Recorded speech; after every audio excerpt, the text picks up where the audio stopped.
Fox contributor Rick Sanchez is a former news anchor, longtime news anchor in South Florida. He is in Parkland right now, and he joins us tonight.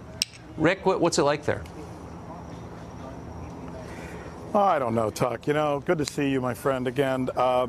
This is a terrible blow for our community. Those of us who've grown up here have never quite seen anything like this. It's amazing that there seems to be two groups that communicate with each other. This is hitting very close to home, even for my family.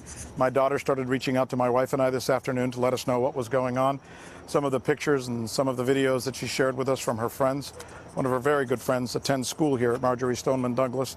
And immediately it seemed to be like, even before we, who call ourselves the media, were onto this story, all the children who talk to themselves through social media were onto the story, sharing ideas, sharing thoughts, and most of all, sharing videos and sharing the information that this suspect, Cruz, had apparently been saying about himself, almost revealing exactly what it was he was going to do even days before he actually did this. So that's really capturing a lot of the conversation that's taking place right now here in this part of South Florida, Tuck. So what you're saying is a lot of his classmates or people in his peer group, people who knew him or had known him in school, were aware that he was fetishizing violence and was odd and was a threat. Was any indication that they reported that to anybody in authority? You know, here's what's most interesting. I've been spending a lot of time in the last couple of hours talking to a lot of authorities here, especially law enforcement authorities, and even more particular, or perhaps more finitely, those who focus specifically on school security. And it's interesting, what they tell me is that they've created all kinds of algorithms now that they use so that if you or I were having a conversation either by phone or by Instagram, or pardon me, by Twitter or something, and we used keywords, either Tucker Carlson or Rick Sanchez would have somebody knock on their door within 3 hours saying, why did you use that particular combination of words that makes it seem suspicious about what your intentions might be? Great, that works for the spoken word. They really don't have something that works for pictures. This young man was communicating, all but saying what he was going to do, but he was doing it on Instagram. So he was using symbols that I'm sure you've seen by now, or your producers have shown you, where he was all but saying, I'm going to go out and kill a whole bunch of people tomorrow. And because it was done with pictures and targets and target practice and pictures of guns and other horrific things, nobody was able to latch on to that information.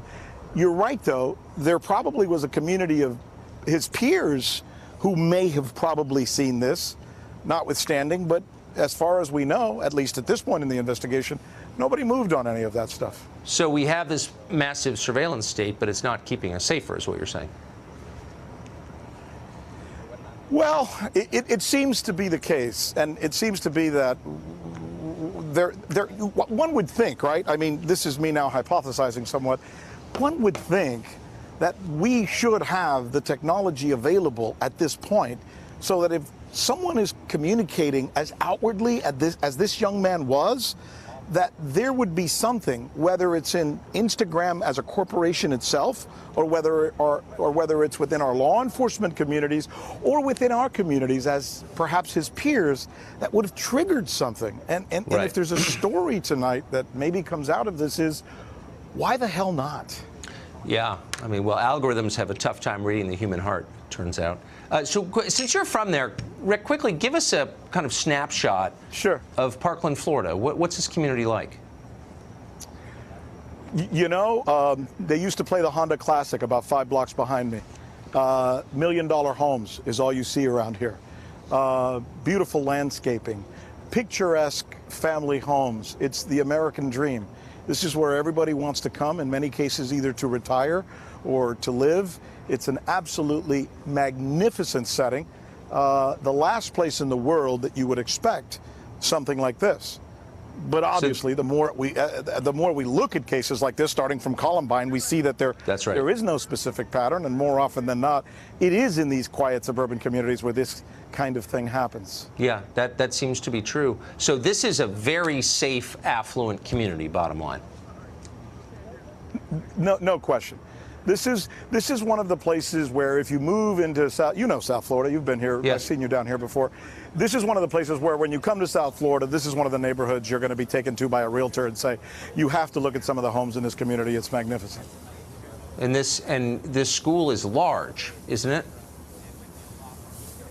4,000 students.